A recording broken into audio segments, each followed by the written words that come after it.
અમરેલી જિલ્લાના રાજુલામાં પ્રજાપતિ સમાજ દ્વારા સત્તાધારના મહંત વિજય બાપુના સમર્થનમાં બાઇક રેલીનું આયોજન કરવામાં આવ્યું। માર્કેટ યાર્ડથી પ્રાંત કચેરી સુધી બાઇક રેલી યોજવામાં આવી હતી અને કલેક્ટરને આવેદનપત્ર આપીને સનાતન ધર્મનું અપમાન કરનારાઓ વિરુદ્ધ કડક કાર્યવાહીની માંગ પણ કરાઈ છે। મોટી સંખ્યામાં રાજુલા પંથકના પ્રજાપતિ સમાજના લોકોએ ઉપસ્થિતિ આપી।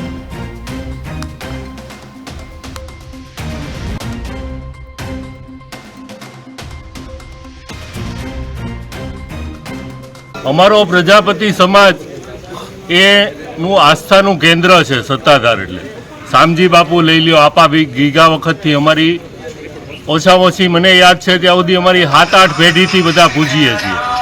તો એની ઉપર ખોટા આક્ષેપો કરી અને જગ્યાને બદનામ કરે છે। વિજય બાપુને તો કરે જ છે પણ આખી જગ્યાને બદનામ। અમને ન્યાય નહીં મળે તો ગાંધી ચિંતા માર્ગે પણ અમે પ્રજાપતિ સમાજ એક થઈ અને માતાઓ બહેનો સાથે પણ